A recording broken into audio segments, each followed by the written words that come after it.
నీ లిస్టులో కొంతమందిని వేసుకుంటా, నా లిస్టులో కొంతమందిని వేసుకుంటా, ఏబీవీపీ నుంచి కొంతమందిని వేసుకుంటా అని చెప్పరు వాళ్ళు.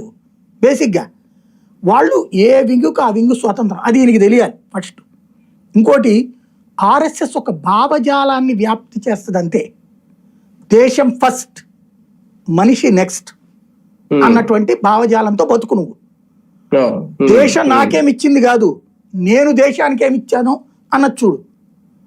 ఒక సింపుల్ లెక్క చెప్తా. ఆర్ఎస్ఎస్కి సంబంధించిన సంస్థల మీటింగులు జరుగుతాయి, వాళ్ళ సిటీయా స్టేటియా. భోజనాలు ప్లేట్లు ఉంటాయి, కంచాల ఇవి ఉంటాయి, గ్లాసులు ఉంటాయి. ఎవరి కాళ్ళం ప్లేట్ తీసుకోవాలా, గ్లాస్ తీసుకోవాలా, భోజనం చేయాలి. మనమే తీసుకెళ్ళి కడిగేసేసి అక్కడే మసి ఇది ఉంటది తీసుకొచ్చి అక్కడ పెట్టేసి వెళ్ళిపోవాలి. ఇది ఇవాల్టికి కూడా నడుస్తుంది, ఇంక్లూడింగ్ మోహన్ జీ భగవత్తో సహా. ఆయన కూడా అట్లాగే తింటాడు, అట్లాగే పక్కన పెడతాడు. బట్టలు ఉతుక్కోవడం కూడా వాళ్ళ దాళ్ళే ఉతుక్కుంటారు, వాళ్ళ ఫుల్ టైం.